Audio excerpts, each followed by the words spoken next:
Over the course of World War II, between 70 and 85 million people, both soldiers and civilians, died. Of that number, 11 million are considered victims of the Holocaust. And of that 11 million, 6 million were Jews. For perspective, in 1939, the global population of Jews was about 16.6 million, with 9.5 million, or 57% of them, living in Europe. By 1945, this means that 2/3 of Europe's Jews were dead. And as of writing this script, the global population still hasn't recovered. Needless to say, this was a traumatic experience for the survivors, who after the war felt trapped in the home of their abuser and surrounded by their enablers. Among the unnumbered millions of Europeans who must endure a terrible winter of famine and cold are some 1.5 million Jews, all that remain from pre-war Europe's 8 million. Those Jews who have kept their lives have kept little else save the hope of escape from the scenes of their torment. But for most of them, escape from intolerance and privation is at present impossible. It was a tragedy of humiliation and betrayal.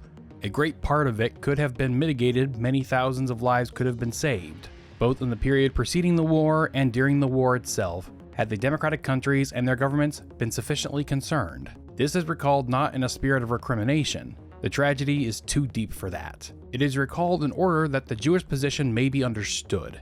As in all tragedies, the feeling that had people cared it might have been different made the anguish less bearable.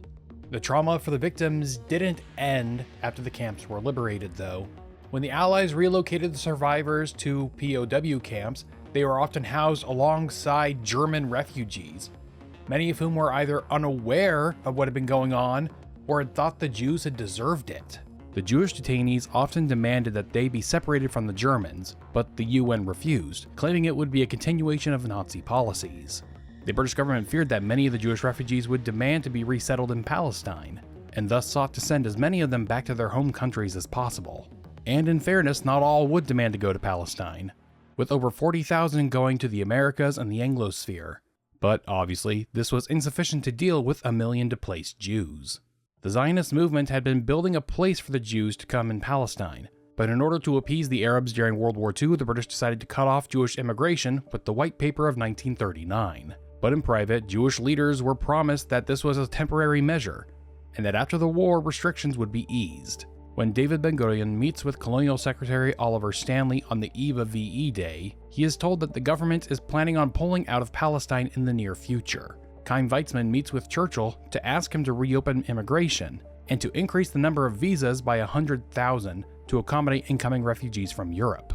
But Churchill's government was unwilling to make such commitments so close to a general election. In late June, Ben-Gurion warned in a press conference that continued enforcement of the White Paper would have consequences on the ground for the British. The terrorism of Lehi and the Irgun turned most of the Conservative Party off from Zionism, but the Labour Party, at least up to this point, had still been openly supportive of it, believing that Jordan should be remerged with Palestine and that the entire territory should be made a Jewish majority state. Many Zionists were hopeful that a Labour victory would finally sway the British government into keeping the promises it had made to them in the Balfour Declaration, but David Ben-Gurion had become skeptical of Labour's sincerity. The assumption that a party in power will fulfill the pledges it made while in opposition is a highly dubious one. We have no reason to be certain that a party reaching power will demand from itself what it previously demanded from others. Power does not reside solely in the hands of elected politicians. The great majority of the members of the colonial civil service are anti-Zionist,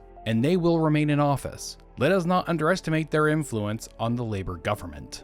Ben-Gurion's suspicions turned out to be right, because as soon as Clement Attlee was sworn into office, he began walking back his promises. After initially promising unrestricted immigration, the new Foreign Secretary, Ernest Bevin, would only offer 1,500 visas a month for the duration of the mandate, which both Ben-Gurion and Weizmann rejected as an insult. Attlee's government began looking for alternative places to send Jewish refugees, including Madagascar, which Hitler and the Nazis had at one point proposed. With Britain's post-war economy in shambles, and the Labour Party's promise to lower food and housing prices, as well as maintain and grow wages, they decided to keep the UK off the list of potential countries to send the Jews. Needless to say, the Zionists were none too happy.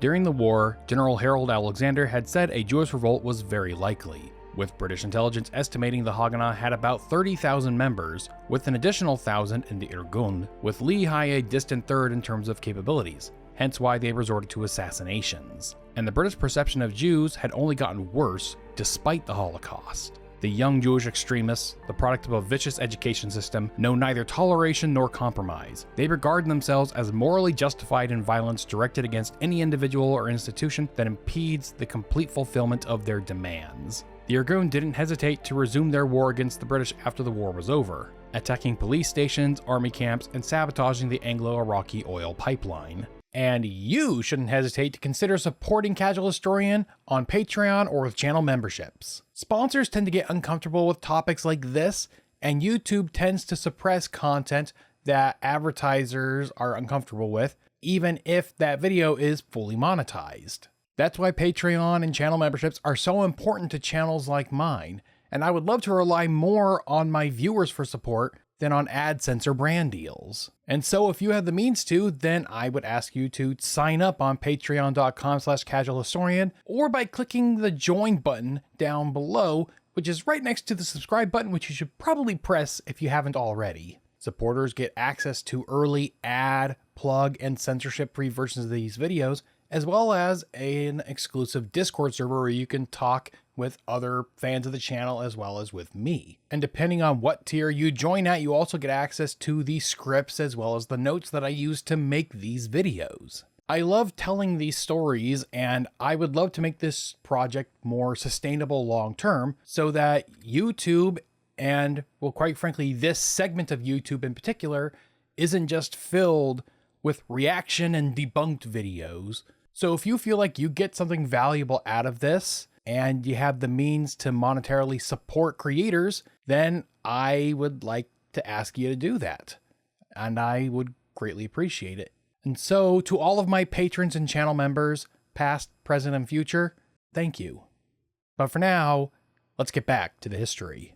The British retaliated against these attacks by executing captured Jewish fighters, to which the Irgun and Lehi responded with more attacks, to which the British retaliated with increased arrests of Jews, not always distinguishing between insurgent and civilian. With the revisionists predominantly being of Eastern European origin, they believed they had a more direct connection with the victims of the Holocaust, and thus believed their actions justified. By now there was no room left for self-deception. Most of the Jews of Europe had disappeared, turned to ash. It was this remnant that was then leaving the newly liberated death camps, trying to make its way to the only place, as far as any of them knew, where Jews were still alive and families possibly awaited them. In contrast, the Jewish Agency wanted to wait until after the election to see what the new government would do, simply letting the Haganah continue their efforts to smuggle Jewish refugees into the country. They would manage to bring in another 70,000 by the end of 1947. One of the more popular routes led through the British occupation zone of Austria into Italy, and then by ship to Palestine, which the British would apprehend at sea and either send them back to their port of origin or place them in concentration camps in Cyprus. The British Foreign Office tried to write off the Jewish immigration as being purely economic due to the new communist governments of Eastern Europe. In addition to smuggling in Jewish refugees, the Haganah would also try smuggling in arms, which the British would confiscate at the ports or when found in raids. It should be noted that at this time the British were still actively selling weapons to the Arab states, but the Jewish Agency found a loophole around the arms restrictions by importing heavy machinery that could be used to build weapons, which the British would allow in. By October 1945, it became very clear to the leaders of the Jewish Agency that the new Labour government had no intention of rescinding the White Paper, thus leading them to approve offensive actions against the British, leading to an alliance between the Haganah, Irgun, and Lehi.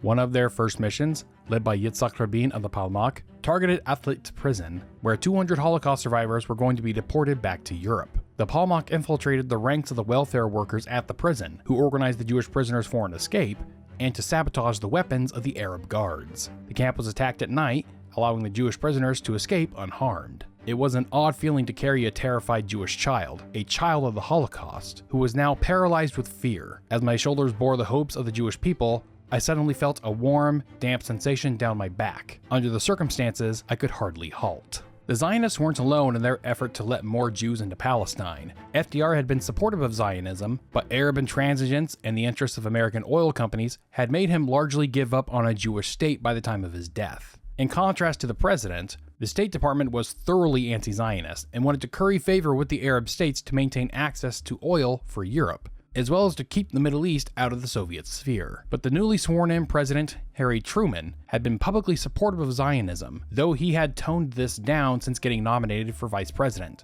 not wanting to throw a wrench into the administration's policy. And upon his ascension, both the Zionist activists as well as the State Department sought to influence the new president's Middle East agenda. The heads of the State Department saw Truman as this Southern hick who couldn't possibly understand the complexities of the Middle East, and thus encouraged him to leave this problem to the UN. Truman would spend time reassuring Arab leaders that he wouldn't proceed with any resolution to the Palestine problem without consulting them first. For Truman, more important than creating a Jewish state was resolving the refugee problem. This was one of his priorities when meeting with Churchill in Potsdam in July 1945, asking him to lift the immigration restrictions, to which the Secretary General of the Arab League, Abdul Rahman Hassan Azam, said it would ignite a war between Christians and Muslims in the Middle East. The man from Missouri didn't appreciate everybody underestimating his grasp of the Middle Eastern situation, as well as their perceived lack of care for the survivors of the Holocaust. I was skeptical about some of the views and attitudes assumed by the striped pants boys in the State Department. It seemed to me that they didn't care enough about what happened to the thousands of displaced persons who were involved. It was my feeling that it would be possible for us to watch out for the long-range interests of our country, while at the same time helping these unfortunate victims of persecution to find a home.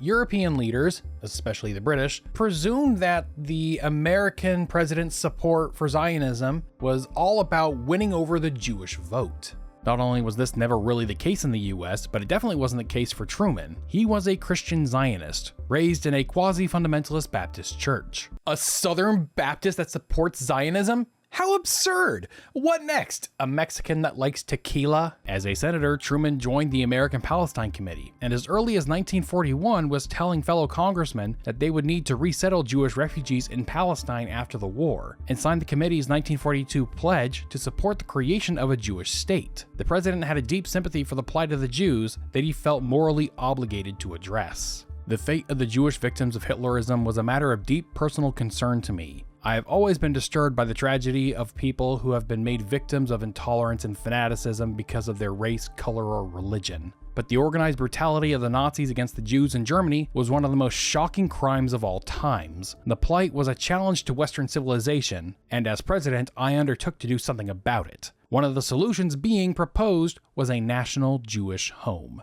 Truman didn't see the Arabs as a reliable ally, noting their collaboration with the Nazis during the war, even after the White Paper restricted both Jewish immigration and land purchases. Truman's personal position on the issue was reflective of that of the majority of the American people, but the State Department would find it difficult to rectify their own preferences with those of the president.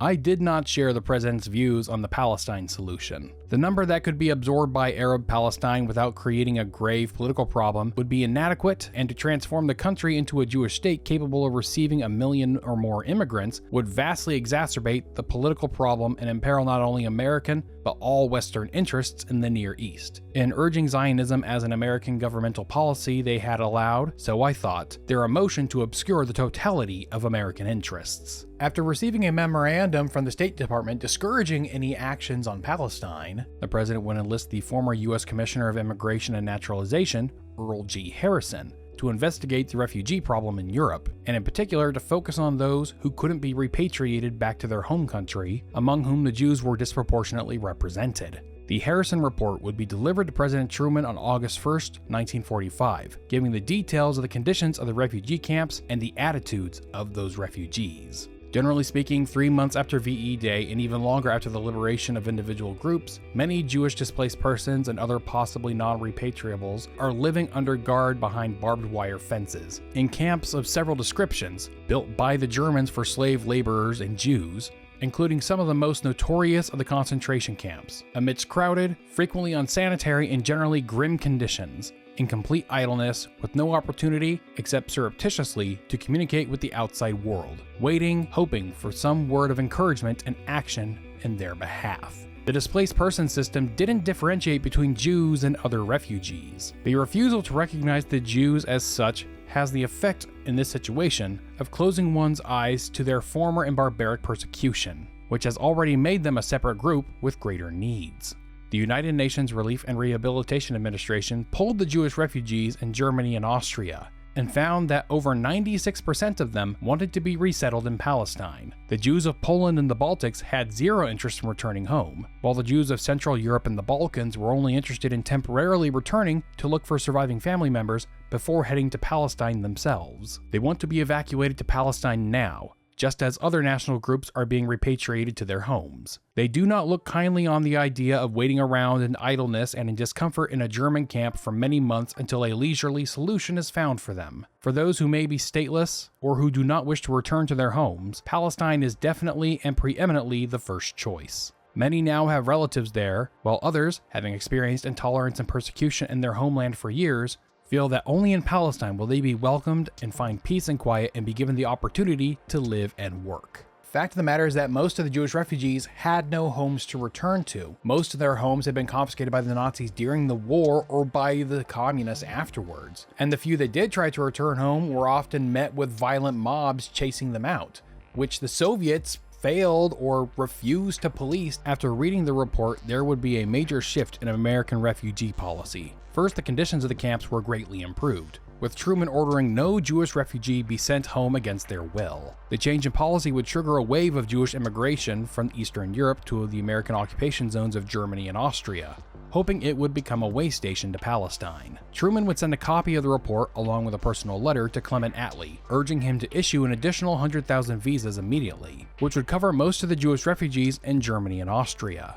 But Attlee and his cabinet had their sights set on handing control of Palestine to the Arabs, but he couldn't afford to completely alienate American concerns. In the case of Palestine, we have the Arabs to consider as well as the Jews, and there have been solemn undertakings that before we come to a final decision and operate it, there would be a consultation with the Arabs. It would be very unwise to break these solemn pledges and so set aflame the whole Middle East. In addition to this problem, we are engaged upon another related one, and this is India. The fact that there are 90 million Muslims who are easily inflamed in that country compels us to consider the problem from this aspect also. Not long after taking power, Foreign Secretary Ernest Bevin realized that the UK would be dependent on cheap oil from the Middle East to rebuild their economy, which was on top of fears of communist expansion into the Middle East. With Soviet troops in Iran slow-walking their withdrawal from the country, Soviet-backed insurgencies in Greece, and a military buildup along the borders of Turkey, the cabinet would come up with an idea: a joint investigation of the Palestine problem with the Americans. Bevin and Attlee hoped and presumed that such an investigation's findings would support their current policy of restricting Jewish immigration. So on October 19, 1945, Attlee formally proposes the creation of the Anglo-American Committee of Inquiry, which Truman endorses. But before the committee could even be established, Ernest Bevin reveals his government's intentions in a speech to Parliament, in which he chastises the Jews. If the Jews, with all their suffering, want to get too much at the head of the queue, you have the danger of another anti-Semitic reaction through it all. The Arabs weren't just bystanders in the aftermath of World War II, as they never fully trusted the British to keep their promises on the white paper. Palestine as a whole became wealthier due to British war spending in the region, and it wasn't isolated to just the Jewish communities, despite only 6,000 Palestinian Arabs joining the Allied war effort, in contrast to the 30,000 Jews that fought for the British in the Palestine Regiment, the Jewish Brigade, or in the regular British Army. The war saw the Arab economy grow by 9% a year, and grow by 12% in 1946 and 47, seeing the standard of living for Arabs in Palestine rising higher than the rest of the Arab world. But the revolt of 1936 had resulted in most of the leaders of the Palestinian Arabs going into exile, some held in British prisons overseas and others seeking refuge in Nazi-occupied Europe, leaving those left behind without leadership during the war. It was only after the defeat of Erwin Rommel in 1943 that the British began to allow some of the Arab notables to return to Palestine. The returning leaders would seek to rebuild institutions that had been shuttered due to their absence and give them new life, such as the Arab Nation Fund,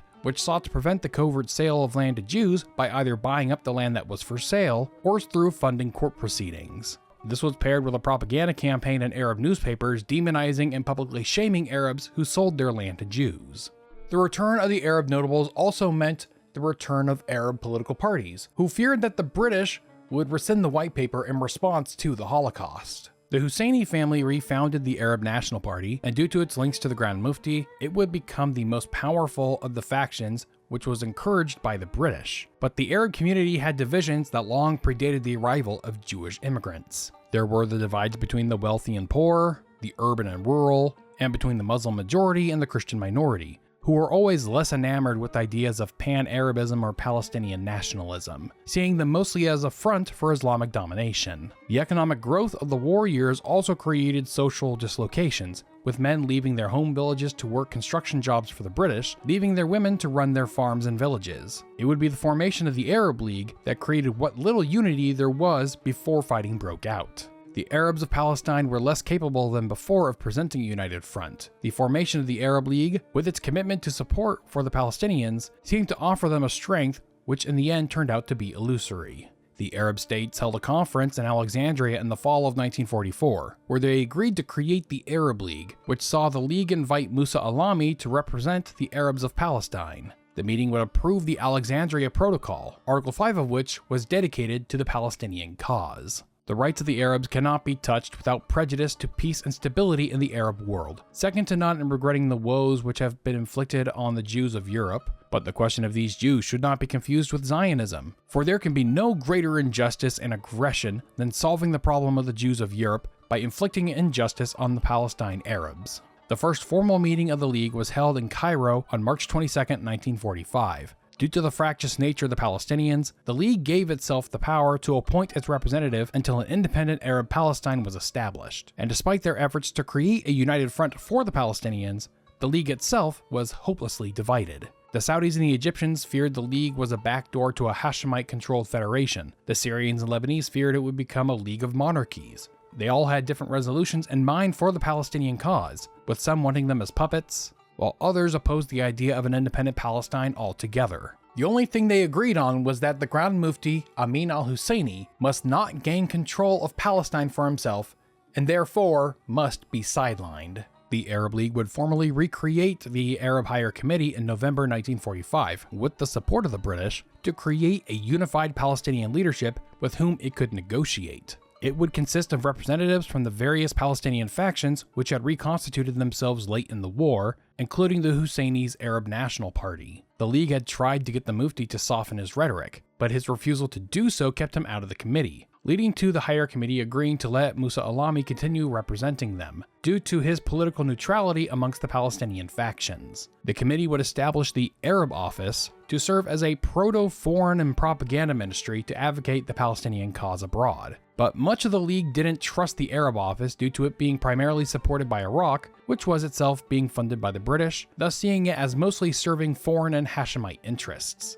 The AHC, along with the Muslim Brotherhood in Egypt, would lobby the League to boycott all goods produced by Jews in Palestine, as well as banning the sale of land to Jews in all Arab countries. The Arab League would approve of the boycott to begin on January 1st, 1946, and Egyptian clerics would issue a ruling that declared any economic activity with the Jews to be considered an enemy of Islam, thus implicitly referring to anybody who did business with them as heretics and apostates. The on-the-ground enforcement of the boycott in Palestine was handled by the new militias, such as the Fatawa, aligned with the Husseini Arab National Party, and the Najada, affiliated with the anti-Husseini opposition. But it didn't take long for the boycott to lose steam, forcing more draconian measures. The National Economic Organization Committee regrets that it must accuse the Palestinian Arab people of demeaning its rights and failure to carry out the boycott decision. Those who have forgotten God, betrayed the trust, sold their religion for this world, and put their consciences in their hands and in their pockets, all such will be cursed by Allah and history, and the nations will judge them and impose the appropriate punishment.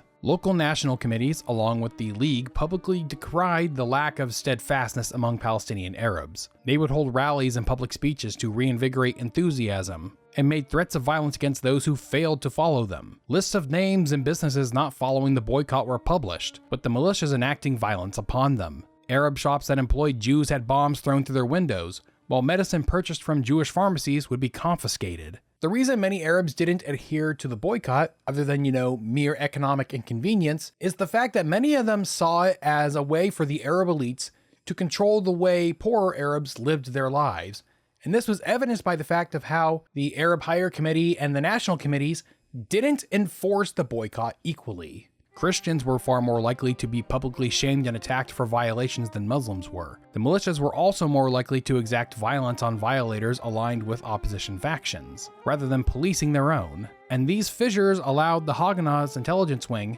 Shai, to procure information on the rival militias. It was around this time that the Mufti would reinsert himself into the affairs of Palestine. The British had allowed the Mufti's cousin, Jamal Husseini, to return from his exile in Rhodesia to Palestine in order to serve as a witness for the Anglo-American Committee. He would take control of the AHC and stack its central committee with members of the Husseini family. This resulted in the opposition factions breaking off from the AHC to form a rival group, the Arab Higher Front, who sent delegates to clash with Jamal and the AHC at Arab League meetings in the spring of 1946. At the June meeting, the League managed to get both sides to dissolve their respective organizations and formed a new body, the Arab Higher Executive, which had its chairmanship reserved for the Mufti upon his return. The League had ordered the constituent political parties of each group also dissolved, but the Husseinis ignored this order, maintaining the independence of the Arab National Party, all the while having functional control of the AHE. The last time we had seen the Mufti himself, he was in Europe,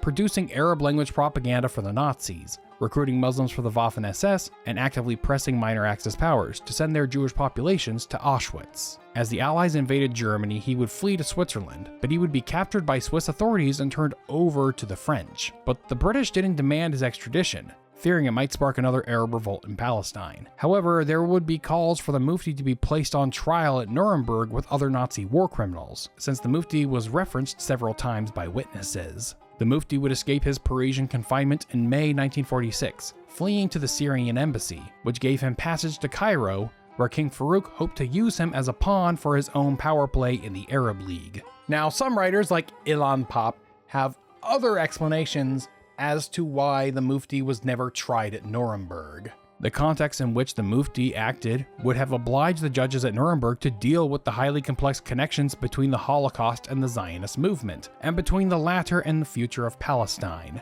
The quick answer is no. No, this is utterly stupid. It's about as dumb as the people claiming the Mufti gave Hitler the idea for the final solution. It's like the idea that the Mufti would be on trial and would somehow be able to word jujitsu the trial away from his active participation in the Holocaust, not just as a bystander who witnessed it, but as an active participant in making the Holocaust happen, would somehow jujitsu that into, well, actually, you know who the real bad guys are? The Zionists. Is just an anti-Semitic fever dream. You know, that somehow the systematic killing of 6 million Jews in Europe is somehow morally on par with about 500,000 Jews peacefully moving to another country and buying land from its legal owners. If you want to know why I don't cite historians like Ilan Pop more frequently, it's because of bullshit like this. He, along with Rashid Khalidi and Edward Said, are not historians, but propagandists, and they don't deserve to be taken seriously. Anyways, when the Mufti arrives in Cairo, he sets up his own political office separate from the AHE and the Arab office. He even attempted to set up a rival organization to the Arab League for the opposition parties of each member state. Despite his return, the Arab states would ignore the Mufti's demands, especially those wanting to set up a political body that could serve as a government in exile until an independent Arab state was established. After assuming control of the AHE, the Mufti would do as his nephew had and stack its committee with Husseini loyalists, all the while brutally asserting control over the Arabs of Palestine. The Mufti's takeover was completed by 1947 when he changed the organization's name back to the Arab Higher Committee. Despite inviting the Mufti to retake leadership of the AHC, the League was still despondent about his return, seeing his collaboration with the Nazis as a liability, especially if he remained the face of the Palestinian cause. The Arab League's representative in Washington would blame the Mufti for the lack of political development in Palestine, with both King Abdullah of Jordan and the Egyptian Prime Minister making similar statements. In a secret meeting with the Jewish Agency's representative in DC, Cecil Hourani, the brother of famous historian Albert Hourani, says, "If a Jewish state is established in Palestine, you will have to thank the Mufti, who by his utterances and behavior have strengthened the claim that Jews and Arabs cannot live within the same state." And all of this internal Arab politicking was happening in the background of the Anglo-American investigations. The British had wanted to enlist the Americans into taking a greater role in Palestine, and hoped the inquiry's report would support their predetermined policy agenda. But not everyone was on board with the committee. Lloyd Henderson, the director of Near Eastern Affairs for the U.S. State Department, feared it would give the Soviets a chance to insert a wedge between the Arab states and the West. Truman, however, hoped that the investigation would support the Harrison Report's recommendation for 100,000 more Jewish visas being admitted to Palestine. The Zionists were initially upset with this, believing that the merits of their cause had been made painfully obvious by the Holocaust. What is called for is a policy, not a further inquiry. Based upon bitter experience over many years, we venture to affirm that the setting up of the proposed commission will bring the solution not one step nearer. It will, on the contrary, further complicate the situation, make for interminable delays, and leads to confusion worse confounded. Chaim Weizmann saw it as an insult on top of tragedy, seeing through British intentions to return Jews back to their home countries. The British government refused to accept the view that 6 million Jews had been done to death in Europe by various scientific mass methods, and that European anti-Semitism was as viciously alive as ever. The British government wanted the Jews to stay on and contribute their talents toward the rebuilding of Germany so that the Germans might have another chance of destroying the last remnants of the Jewish people. The Arabs also disapproved of the committee, seeing it as part of a secret Zionist plot, and thus the Arab Higher Committee decided to boycott the investigation like they had prior. And on November 2nd, 1945, the 28th anniversary of the Balfour Declaration, pogroms broke out across the Middle East, with Jewish shops, homes, and synagogues attacked, killing approximately 100 Jews. The British delegation would arrive in Washington, D.C. in January 1946 to begin the inquiry, presuming the American motive was to bombard them with propaganda before they reached the Middle East or Europe. The British tended to believe that Americans supported Zionism in order to prevent more Jews from coming to their own country, as Ernest Bevin had callously said the previous November. They initially believed Zionism was only supported by Jews, but quickly found that it had broad bipartisan support, and it was largely for humanitarian reasons. None of the Zionists who addressed us wanted himself to surrender his American citizenship and become a citizen of the national home. American Zionism was not a creed, like Russian or Polish Zionism, which grew out of the sufferings of persecution. His concerns, therefore, as a Zionist, was not for himself,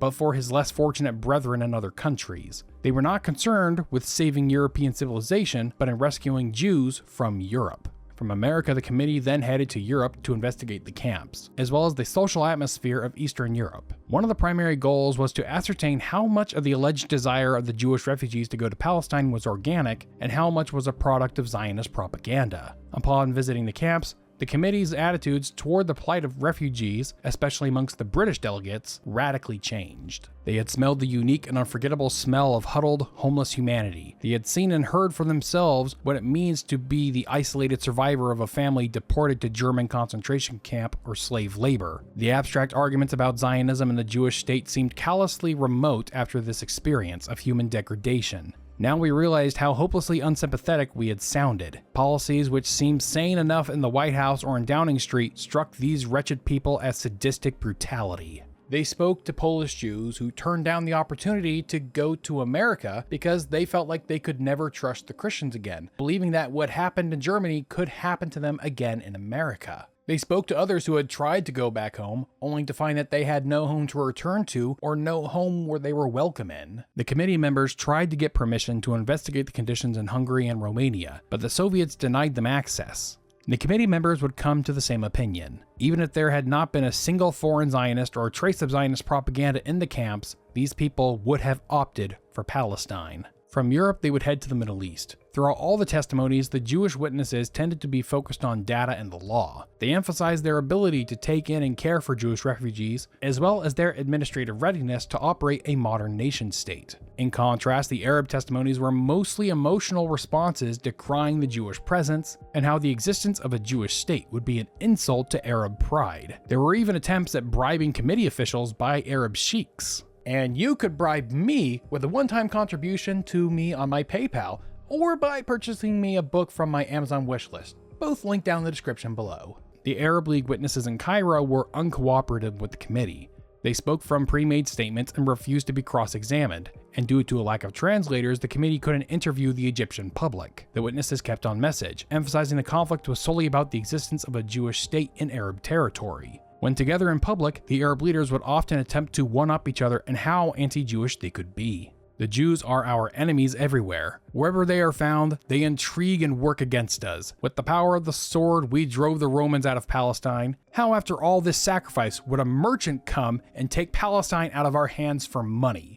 The Zionist, the new Jew, wants to dominate, and he pretends that he has got a particular civilizing mission with which he returns to a backward, degenerate race in order to put the elements of progress into an area which has no progress. Well, that has been the pretension of every power that wanted to colonize and aimed at domination. The excuse has always been that the peoples are backwards and that he has got a human mission to put them forward. The Arabs simply stand and say no. We are not reactionary and we are not backwards. Even if we are ignorant, the difference between ignorance and knowledge is 10 years in school. We are a living, vitally strong nation. We are in our renaissance. We are producing as many children as any nation in the world. We still have our brains. We have a heritage of civilization and a spiritual life. We are not going to allow ourselves to be controlled by either great nations or small nations or dispersed nations. The Iraqi-funded Arab office would present the Arab case to the committee, engaging in significant amounts of erasure of Jewish history in the Levant. The whole Arab people is unalterably opposed to the attempt to impose Jewish immigration and settlement upon it, and ultimately to establish a Jewish state in Palestine. The Arabs of Palestine are descendants of the indigenous inhabitants of the country, who have been in occupation of it since the beginning of history. They cannot agree that it is right to subject an indigenous population against its will to alien immigrants, whose claim is based upon a historical connection which ceased effectively many centuries ago.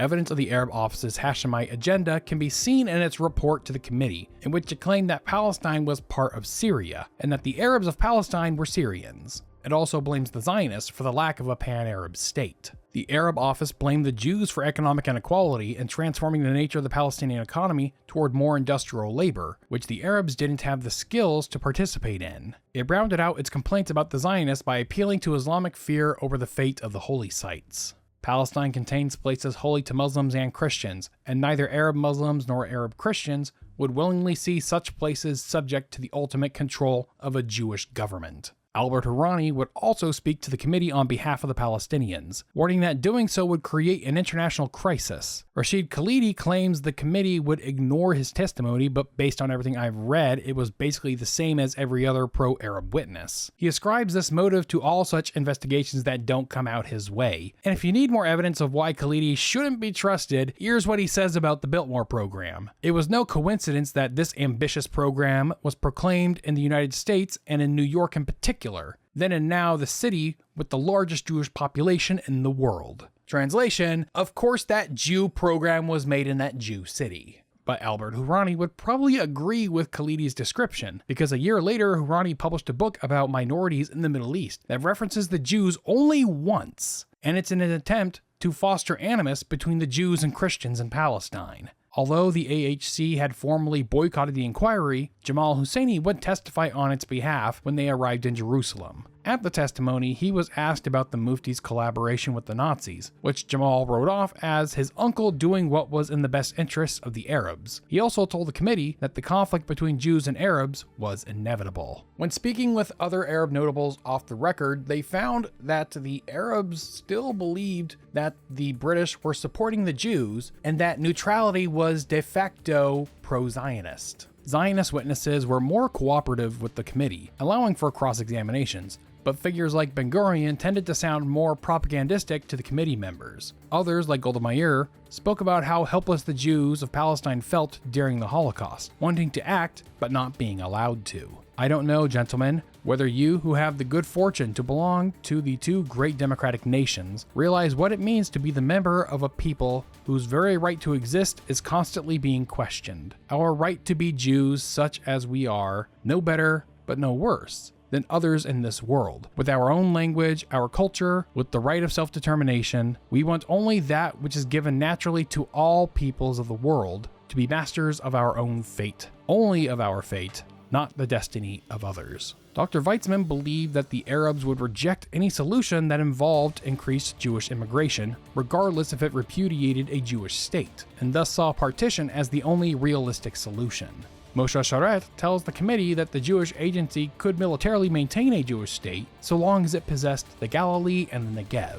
One of the last testimonies the committee heard was from Dr. Judah Magnus of the Hebrew University of Jerusalem. Unlike all the Jewish and Arab witnesses, he advocated a binational state, with devolved powers to separate governments for Arabs and Jews, with a national government that handled economic, foreign, and immigration policy. This proposal was the most popular amongst those presented to the committee, even though it was just objectively the least popular suggestion amongst both the Arabs and the Jews. And thus it would become the basis of their proposal. One British committee member, Richard Crossman, had come to support partition by the end of the investigation, agreeing with Dr. Weizmann's take that it was the only realistic solution. Crossman saw Ben-Gurion as one of the extremists and believed that moderates like Weizmann would only be able to get the rest of the Zionists to go along with them if the British proved they were willing to play ball. The extremists believe that the British interests conflict with their aims and that the only way they can win is by proving that it's more difficult for the British to liquidate the national home than to stand up to the Arab opposition. And part of the trouble is that the attitude of the administration out of here certainly makes it look as though the extremists were right. Before leaving Palestine, the committee members met with leaders of the Haganah to ask them about their military capabilities, and although they were quiet about their exact manpower or arms numbers, they claimed that they had the means to launch attacks on the Arabs behind their lines. The committee returned to Vienna in April to begin writing their report, publishing it on May 1st, 1946. The report proposed a binational state in which Jew shall not dominate Arab and Arab shall not dominate Jew, and would protect access to the holy sites of Christians, Muslims, and Jews. This was mostly in line with what the British had been wanting to do in Palestine to begin with, but the report's proposal for how to deal with the Jewish refugee issue would lead both Attlee's government as well as the Arab world to reject it. We have to report that such information as we received about countries other than Palestine gave no hope of substantial assistance in finding homes for Jews wishing or impelled to leave Europe. But Palestine alone cannot meet the immigration needs of the Jewish victims of Nazi and fascist persecution. The whole world shares responsibility for them and indeed for the resettlement of all displaced persons. A real obstacle, however, to individual restitution is that the attempt to give effect to this legislation is frequently a cause of active anti-Semitism. We recommend that 100,000 certificates be authorized immediately for the admission into Palestine of Jews who have been victims of Nazi and fascist persecution, and that actual immigration be pushed forward as rapidly as conditions will permit. We know of no country to which the great majority can go to in the immediate future other than Palestine. Furthermore, that is where almost all of them want to go.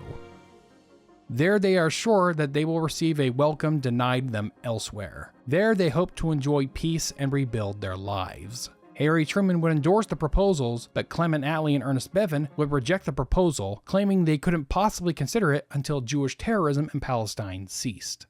Now, one of my sources, Yitzhak Shamir's Memoirs, claims that back in 1945, the Haganah, Irgun, and Lehi had all offered to cease all actions against the British in exchange for 100,000 new visas for Jews to come to Palestine, which they claim the British rejected, which is why the three of them ultimately ended up forming an alliance. Now, none of my other sources, primary or secondary, reference this offer at all, but neither do they refute it. Given what we know about British interests in the region, it's not impossible to believe that they would have rejected such an offer because their ultimate plan was to give Palestine over to the Arabs. And from the Arab perspective, the British wouldn't be able to reject a demand for a state from a Jewish majority Palestine, which is why they wanted to stop Jewish immigration at all costs. It's also possible that at the time, the British believed that they could easily put down this Jewish rebellion themselves and thus didn't need to accept any kind of peace offers from terrorists. But I feel like David Ben-Gurion, Menachem Begin, or any of the other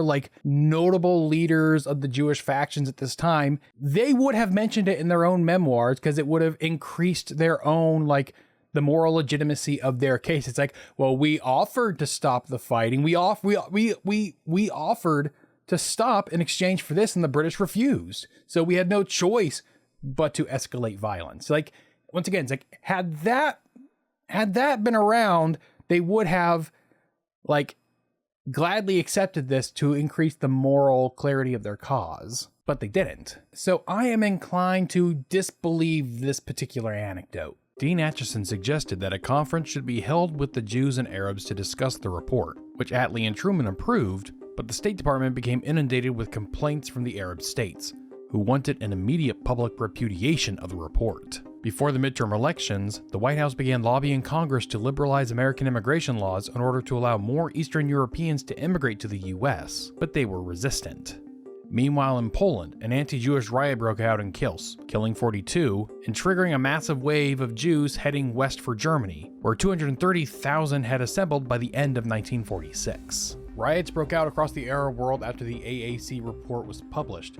Newspapers in Baghdad called for genocide and jihad, while arsonists targeted U.S. diplomatic facilities across the region. In May 1946, the Arab League would denounce the report and promise to meet the threat of Zionism with force. A pair of Saudi princes visited Truman in D.C. to discover the administration's position on Zionism. It seemed to me that their minds crossed but did not meet. Neither really grasped the depth of the other's concern. Indeed, each rather believed the other's was exaggerated. President Truman could only reassure the Arabs that there would be no change of policy without consulting them first. The Arab League would have a flurry of business in the summer of 1946. In June, they met in Bludan, Syria, where they agreed that they would begin providing arms to the Arab Palestinians, as well as agreeing to look the other way if their citizens began amassing in Palestine to fight the Jews. They also contemplated economic warfare, proposing a boycott of American goods on top of that of the Jews, as well as threatening to revoke foreign oil concessions. But King Abdullah of Jordan was less enthusiastic about arming the Palestinians,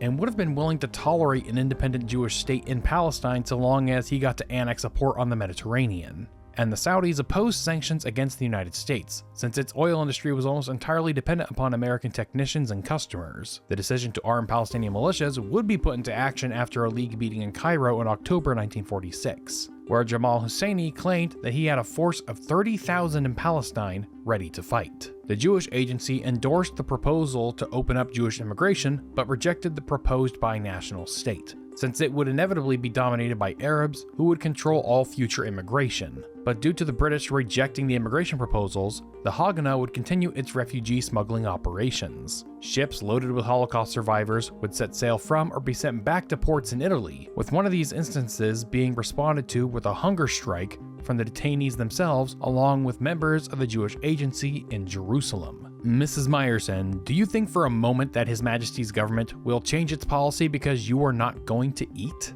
No, I have no such illusions. If the death of 6 million didn't change government policy, I don't expect that my not eating will do so, but at least it will be a mark of solidarity. The Zionist militias, as part of the Hebrew resistance movement, would escalate their attacks in 1946. On the night of June 16th, they successfully blew up roads, rail lines, and bridges connecting Palestine to its Arab neighbors. The attack hit 11 targets and hindered the ability of the British to move troops between Palestine and Jordan, and caused over £4 million in damage. After the Night of the Bridges, the British would try to clamp down on the Haganah by raiding settlements they believed were harboring weapons, caches, or illegal immigrants, which would often incite retaliatory attacks by the Irgun and Lehi. These raids would lead to Operation Agatha, a major raid of Jewish settlements and towns using thousands of British soldiers and police, seizing 3,000 members of the Haganah, Jewish Agency, and other suspected collaborators, along with thousands of arms and documents. They also placed the cities of Tel Aviv, Ramat Gan, Haifa, and Netanya on lockdown. David Ben-Gurion avoided capture due to being out of the country at the time, which left Golda Meir, who hadn't been on the arrest list, in charge of the Jewish Agency in his absence. Fearing how the revisionists might retaliate, Golda would call for civil resistance to the British, hoping it would take the wind out of their sails. In response to the raid, which the Zionists came to call Black Saturday or Black Sabbath, the Irgun, with assistance from the Haganah, planned an attack on the King David Hotel. The hotel was targeted due to much of the Mandate government's administration and intelligence services being headquartered there, as well as it being where the captured Haganah and Jewish Agency documents were being held. Although they had been involved in the initial planning of the attack, the Haganah decided to back out at the last minute after the Jewish Agency orders a halt to all attacks on the British. This left the Irgun to carry out the attack by themselves.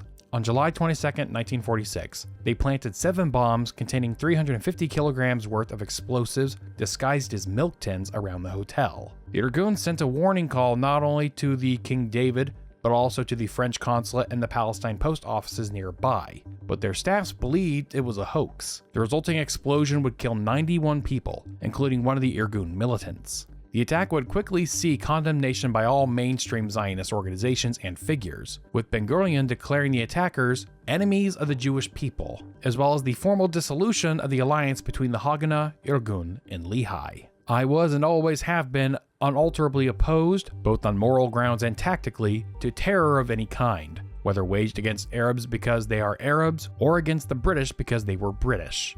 It was, and has remained, my firm conviction that although many individual members of these dissident groups were certainly extremely brave and extremely dedicated, they were wrong from start to finish. Around the time of the hotel bombing, Yitzhak Shamir was captured by the British and due to his rank in Lehi, was deported to a holding camp in Eritrea. He and other revisionist militants would spend the next 2 years escaping the prison, laying low in Djibouti, and making their way to France on the eve of the mandate's termination. Yitzhak Rabin had been one of the Haganah members captured during Operation Agatha, and would be detained at a camp in Rafah until November 1946, when most of the prisoners would be released shortly before a rumored Palmach raid on the camp. The King David attack would trigger a brutal crackdown by the British, with Lieutenant General Evelyn Baker enacting collective punishment on the Jewish community. He forbid all British personnel from fraternizing with Jews or patronizing their businesses. On top of that, General Bernard Montgomery told British soldiers to treat all Jews as potential enemies. Anti-Semitism grew amongst the British soldiers stationed in Palestine, with reports of them shouting anti-Semitic epithets at the Jews,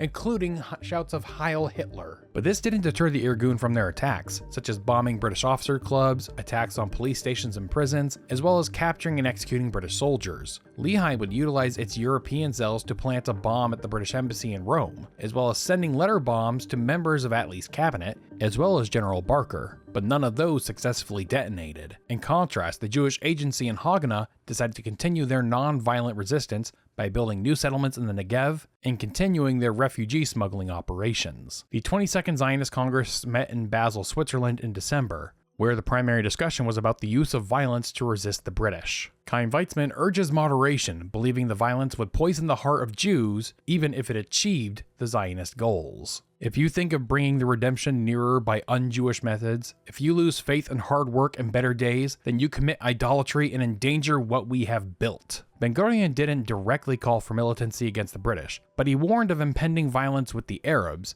and the need to be prepared.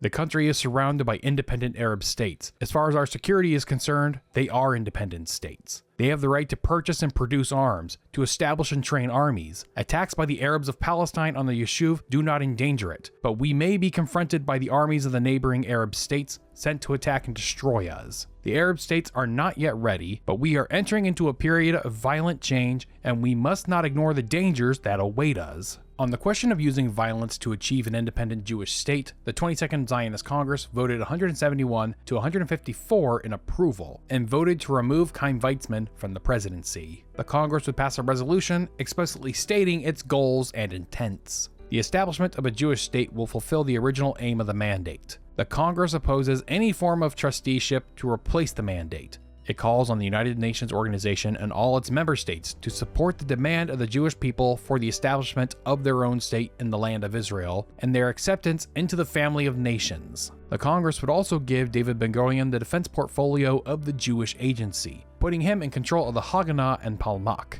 And upon his return to Palestine, he became increasingly concerned with their preparedness to fight a war with the Arabs. But while the Arabs and Jews were busy with their own responses to the report, the British were busy trying to create their own alternative. In July of 1946, British and American officials began meeting in London to hammer out details for a new plan based on the AAC report. The country would be divided into 4 territories, one for the Jews, one for the Arabs, and 2 controlled by a federal government containing Jerusalem, Bethlehem, and the Negev. The scheme, known as the Morrison-Grady Plan, was leaked just 2 days after the King David Hotel bombings, and both the Jews and Arabs rejected it, followed shortly by President Truman himself. Despite this, the British went forward with it, scheduling meetings with the interested parties in September, which the Jewish Agency and Arab Higher Committee refused to attend, leaving only the Arab states with representatives who repeated their government's previous denunciations. The Jewish Agency had rejected the plan because many of their settlements, as well as over 100,000 Jews living in and around Jerusalem, would have been excluded from the Jewish province.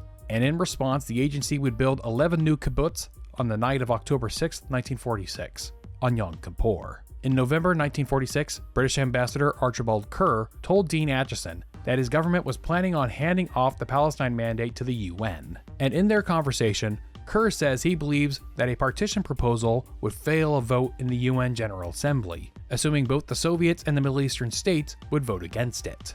Bevin made one last attempt at reconciling the Jews and Arabs to the Morrison-Grady Plan in January 1947. Both the Arab states and Arab Higher Committee sent delegations to the conference, but the Jewish Agency continued its boycott. Public opinion in Britain had turned against colonialism and demanded its soldiers be brought home. Even Winston Churchill, the arch-imperialist, said there was no purpose in spending £30 million a year to keep 100,000 troops in Palestine. Bevin and Attlee were divided on the necessity of keeping troops in Palestine, with Bevin wanting to maintain a military presence to protect British interests in the Suez. At the conference, Bevin proposed a temporary trusteeship over Palestine, with limited Jewish immigration until independence and British basing rights, but all parties rejected it. After this, the cabinet made its final decision to withdraw. Why did the British give up on Palestine? Well, there's debate over the exact reasons why. The publicly stated reasons are basically that the British were unwilling to indefinitely maintain order between the Jews and the Arabs when they saw the conflict between them as being intractable. We really cannot make two viable states of Palestine. However, we may try. We can make one viable state, and so far as I can see, or as far as any student of the map could see, the only thing we could do would be to transfer the rest to one of the Arab states. But I ask, what trouble is it going to cause the whole of the Arab world? This is the position of many historians, including one of the leading historians of Israel, Benny Morris, believe.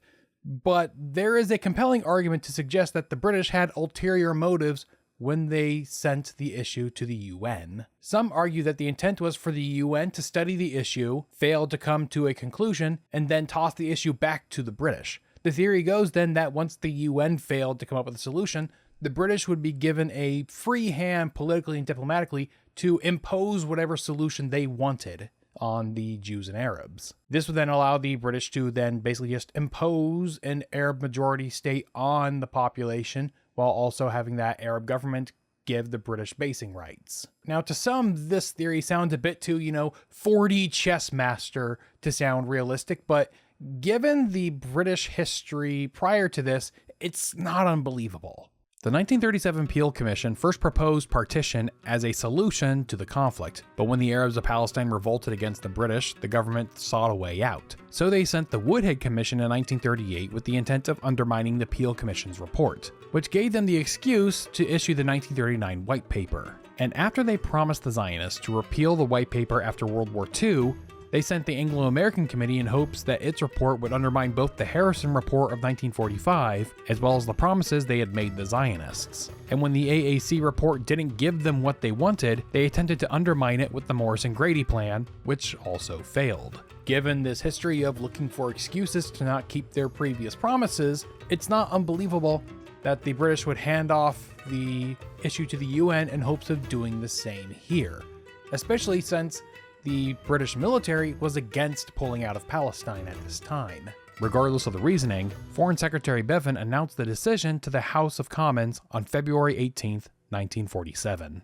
We have reached the conclusion that the only course now open to us is to submit the problem to the judgment of the United Nations. We shall then ask the United Nations to recommend a settlement. The UK would formally submit the Palestine question to the UN Secretary General on April 2, 1947. A special session would be held in May debating the merits of the rival causes, with the Iraqi representative declaring that the Arabs shouldn't suffer for the crimes of Hitler. In surprise to everyone, the Soviets were in agreement with the US in supporting the creation of a Jewish state, with their representative, Andrei Gromyko, saying to the assembly, "The Jewish people had been closely linked with Palestine for a considerable period of history. As a result of the war, the Jews as a people have suffered more than any other people. The total number of the Jewish population who perished at the hands of the Nazi executioners is estimated at approximately 6 million. The Jewish people were therefore striving to create a state of their own, and it would be unjust to deny them that right." On May 15, 1947, the General Assembly would establish the United Nations Special Committee on Palestine to investigate the issue, and went to the country to interview the interested parties. Of the two, the Arabs felt fairly confident, since of the 11 countries on the committee, 1 was a Muslim majority country, 2 had sizable Muslim minorities, and 2 were British dominions, whom they believed would follow London's lead.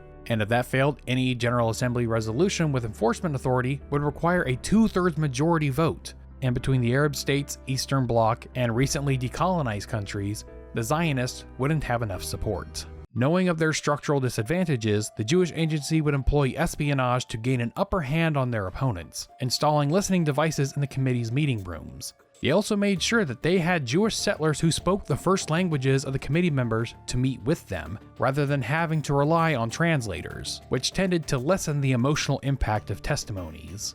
David Ben-Gurion spoke to the committee on July 4, 1947, whose testimony emphasized the continued hostility toward Jews in Europe, thus making it impossible for the Jews to return to the countries of their birth, as well as citing a Gallup poll from the US occupation zone that showed that 60% of Germans there still approved of the Holocaust. The homelessness and minority position makes the Jews always dependent on the mercy of others. The others may be good and may be bad, and the Jews may sometimes be treated more or less decently, but they are never masters of their own destiny. They are entirely defenseless when the majority of people turn against them. What happened to our people in this war is merely a climax to the uninterrupted persecution which we have been subjected to for centuries by almost all the Christian and Muslim peoples of the old world. Chaim Weizmann testified to the committee on July 8th, with his testimony focusing on the homelessness of the Jewish people and why Palestine should be their home.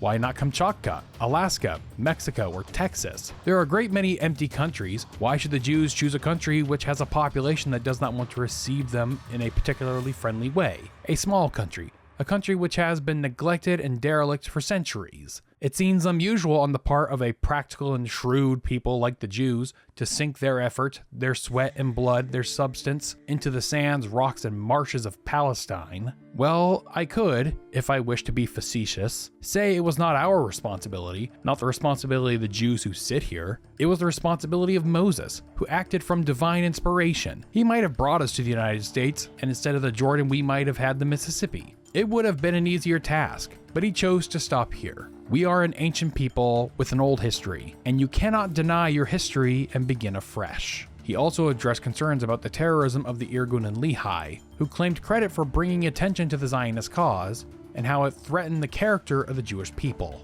The white paper released certain phenomena in Jewish life that are un-Jewish, which are contrary to Jewish ethics. Jewish tradition. Thou shalt not kill has been ingrained in us since Mount Sinai. It was inconceivable 10 years ago that the Jews should break this commandment. Unfortunately, they are breaking it today, and nobody deplores it more than the vast majority of the Jews. I hang my head in shame when I have to speak of this fact before you. Just as the AAC had, the special committee would also secretly meet with leaders of the Haganah and the Irgun. The Haganah again exaggerated their manpower, while Menachem told them that although he personally rejected partition, he would go along with it if the rest of the Zionist movement did.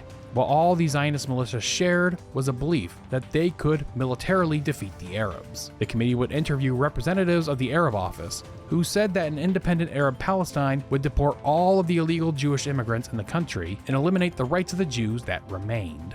Iraq's foreign minister would compare the Zionists with the Nazis. King Abdullah was ambivalent about partition, but discouraged resettlement of Jewish refugees in Palestine. Committee members privately met with Maronite Christians in Lebanon, who said that they were supportive of a Jewish state, believing it granted Christian-majority Lebanon more security and legitimacy to the rest of the world. The Swedish delegate, Dr. Paul Mon, saw the Arab League as a vehicle for radicalizing the Arab states. There is nothing more extreme than meeting all the representatives of the Arab world in one group, when each one tries to show that he is more extreme than the other.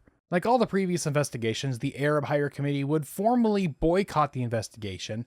However, they would make sure that they had unofficial representation. The Higher Committee was poorly run and was mostly focused on asserting Husseini family control over the Arabs of Palestine, rather than building up institutions that were effective for governing or even supporting the Palestinian cause. Now the Arab Higher Committee realized it didn't have the intellectual skills among its members. Indeed, it had no structure at all. When Jamal Husseini left the office in the afternoon, he locked the door and put the key in his pocket. There was no secretariat, absolutely no secretariat. 1 or 2 people to make coffee, not even a secretary who would take notes or type. It was that empty, the whole thing. The Higher Committee would send Hussein Khalidi, a former mayor of Jerusalem, to meet with the Special Committee. He told the committee that the Jews had always been a minority in Palestine and thus had no historical rights. And while the investigations were ongoing, the Jews of Palestine continued to resist the British in various ways, while the Arabs prepared to resist the Zionists. The Husseini family begins a terror campaign against their political rivals, all the while arms began to flow in from the Arab world, with the Muslim Brotherhood of Egypt establishing a presence in southern Palestine. Violence escalated throughout 1947, with terrorism and kidnappings on the rise. It got so bad that the UK began evacuating British women from the country, while British civilians were restricted from entering parts of the city, with the roadways blocked by concrete and barbed wire. Orthodox rabbis in Ashkenazi neighborhoods of Jerusalem issued rulings that their parishioners shouldn't pay the education taxes and instead send their children to their religious schools. The mayor of Jerusalem, Richard Graves, believed most of the terrorism would evaporate if the government rescinded the white paper, and what little remained, the Haganah would gladly police itself. Neither mercy, ruthlessness, nor weakness would make any difference to the activities of the thugs, so long as policy in regard to immigration remains unchanged. In the first half of 1947, most of the Haganah's activities involved preparing to fight the Arabs and smuggling Jewish refugees into Palestine. After his release from the Rafah camp, Yitzhak Rabin was placed in charge of the Palmach's 2nd Battalion, which was spread across several kibbutz. A meeting with Palmach and Haganah leaders had Ben-Gurion prioritizing their efforts to train and recruit fighters and to procure arms. Local Haganah began mobilizing their fighters more frequently, especially as violence from Arab militias escalated. But in the latter half of 1947, the Haganah started engaging in more retaliatory attacks against the Arabs, with one incident seeing them blow up the home of an Arab citrus grove owner in retaliation for an Arab gang shooting up a Jewish cafe. When it came to the propaganda war, the refugee smuggling was the most effective tactic the Zionists had. Placing Holocaust survivors behind barbed wire fences looks as bad as it sounds, and thousands were waiting in camps in Cyprus for their chance to reach Palestine. They looked like prison camps, ugly clusters of huts and tents, with a watchtower at each end, set down on the sand, with nothing green or growing anywhere in sight. There wasn't nearly enough water for drinking, and even less for bathing, despite the heat. The biggest incident occurred in July of 1947, when a ship called Exodus, carrying 4,500 refugees, sailed from France. The ship would be halted and boarded by the British, where they violently handled the passengers and deported them all to the camps on Cyprus. And what made this worse was that several of the UN Special Committee members witnessed the events firsthand, which inevitably colored their perception of the conflict. And although British officials wanted to maintain their image as upholders of law and order, some still sympathized with the plight of the migrants. It is not fair to blame the passenger who, after undergoing hellish experiences all through the war, and often before the war broke out, and then being kept prisoners, condemned to a soul-destroying inactivity for months and even years, without any real prospect of a decent life ahead of them, decided to break out of their camps and are willing to suffer any hardships that may bring them to the only country they can think of as home. The revisionists, in contrast, were always more kinetic in their resistance, and primarily focused on the British. The Irgun and Lehi continued their assassinations, kidnappings, and bombings of British targets. One particularly gruesome incident saw the Irgun kidnap 2 British soldiers, execute them, and then hang their bodies from trees with landmines buried underneath, causing more injuries during the attempt to retrieve the bodies, which saw the British retaliate by destroying shops and beating up Jewish civilians in Tel Aviv. By the summer of 1947, the roads connecting the major population centers became infested with Arab bandits, making it difficult for the Jewish Agency to maintain contact with isolated settlements. And despite their self-perception as bringers of order and justice, the British had chosen not to police Arab violations of the law, while stringently enforcing them against the Jews. To the Zionists, the British had already chosen a side. Looking back at that period, I can see, of course, that almost any other colonial power imposing itself on a rebellious native population, which is how the British saw us, would probably have behaved in an even harsher manner. But the British were harsh enough. It wasn't only their often very cruel, punitive measures that made the situation so intolerable, it was also our knowledge that whenever possible, they aided and abetted the Arabs, not to speak of inciting them against us. The Special Committee on Palestine would publish their report on August 31st, 1947. It contained a majority plan, endorsed by 7 of the members, and a minority plan endorsed by 3 members. The majority plan called for Palestine to be partitioned into 3 zones: a Jewish state, an Arab state, and an international zone under UN trusteeship. The minority plan called for a binational state, similar to the AAC report and the Morrison-Grady plans, with a federal government that controlled defense, monetary, and immigration policy, with a bicameral legislature whose lower house had representation by population of the 2 autonomous zones, and an upper house with equal representation and a 7-member Supreme Court split between 4 Arabs and 3 Jews. The report covered economic concerns, illuminating how production was quite segregated, with Arabs mostly working for Arabs and Jews for Jews, but how the consumption side of the economy was notably more mixed. The Arabs they interviewed frequently expressed concerns over the changing nature of the economy, relying more and more on monetary exchange. The great investment of capital associated with Jewish immigration has, in developing the Jewish economy, profoundly affected Arab life, increasing money incomes and the extent to which Arabs have become concerned with an exchange economy. Competition and a sense of pride on the part of the Arabs have also had their share in raising Arab standards of living. The report showed that, of the 2 competing populations, the Jews were the better prepared to establish a functioning state.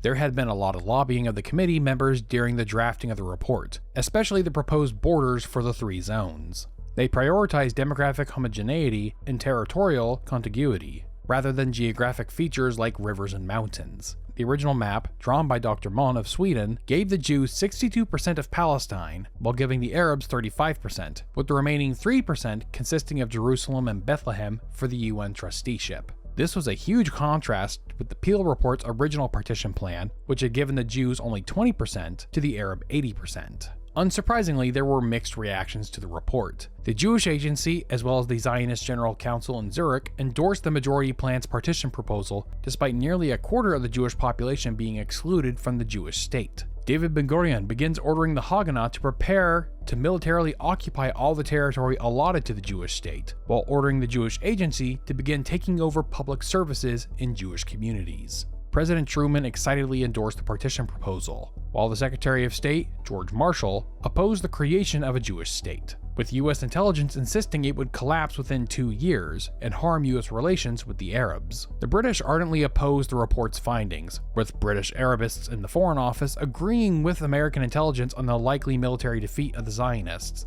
even if they did get 2/3 of the UN General Assembly to support partition, which they still felt was unlikely. Mandate officials blamed the higher committee's boycott for the results of the investigation, and that war was now inevitable. If an international enclave is created here, and if at any moment there is a vacuum, there will be civil strife, with much bloodshed and general anarchy, and possibly a great deal of hard-won wealth of the country will be destroyed. If Jewish irredentism is likely to develop after an interval, Arab irredentism is certain from the outset. Thus, the existence of a Jewish state might prove a constant factor of unrest in the Middle East. The Arabs rejected everything, and were confident in their ability to defeat the proposal in the General Assembly. And if that failed, the Arab League was preparing for battle, beginning to mobilize their forces in October 1947, and deploying them on the borders of Palestine. And while Palestine inched towards the precipice of war, at the UN they were debating, lobbying, and politicking.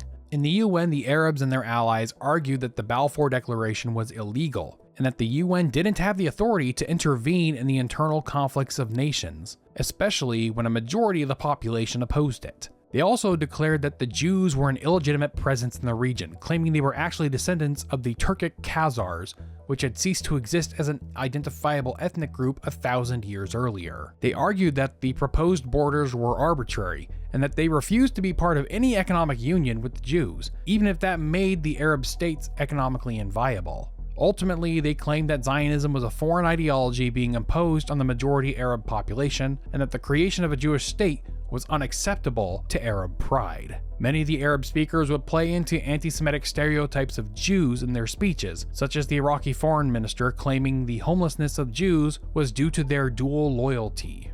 The homelessness of the Jews was an acquired feeling, which was detrimental to their loyalty and destroyed the unity of the countries in which they lived. They played into Nazi conspiracy theories that claimed the Jews only wanted a state to serve as a base to control the world from. The Zionist organization did not want Palestine for the permanent solution of the Jewish problem, nor for the relief of distressed Jews. The Zionist program was a well-calculated policy aimed at acquisition and domination of the greater part of the Near East, and the expansion of its influence over all the Middle East. It was clear that the choice of Palestine to satisfy Zionist aspirations was based not on humanitarian sympathy, but on the intention of the Zionists and the United States to launch an economic invasion of the whole Eastern world, and to achieve that end by creating a bridgehead in Palestine to be the headquarters of their activities. And the attempts to compare Zionism to Nazism began long before 1948, while there were still Holocaust survivors being held against their will behind barbed wire fences. There was a basic similarity between Zionism and Nazism in that they were both based on racism, on distinctions between Jews and Gentiles, between Aryans and non-Aryans, on expansion and acquisition of power, and on violence to secure that expansion. The United Nations, which had been formed through the common endeavor to destroy Nazism, should not support its parallel Zionism. And during the debates themselves, the Arabs threatened not only the lives of Jews in Palestine, but the lives of Jews everywhere in the Islamic world. The lives of 1 million Jews in Muslim countries would be jeopardized by the establishment of a Jewish state. The Jews got to have their say during the debates as well, countering most of the arguments made by the Arabs. They defended the legality of the Balfour Declaration by pointing to its support from both the League of Nations and the Mandate itself. Additionally, they pointed out that the 1939 White Paper had been declared anathema to the intent of the Mandate by several international commissions, and that its implementation had prevented the Jews from becoming a majority of the population. They also insisted that they were indeed the legitimate descendants of the biblical Hebrews, and had retained their religion after 2 millennia of exile. And to the claim that Zionism was an imposed foreign ideology, they argued by that standard the United States would also be considered an illegitimate country as well. While debate engulfed the public meetings of the UN committees, both sides launched lobbying campaigns to sway countries to their side on various details of the proposal. The Zionists feared too many Arabs being left within the border of a Jewish state, especially if they all chose to become citizens rather than relocating to the Arab state. They feared the Arabs left in the Jewish state would become a fifth column, and if they all became citizens, it would be legally harder to deport them in the event of a war with the Arab states.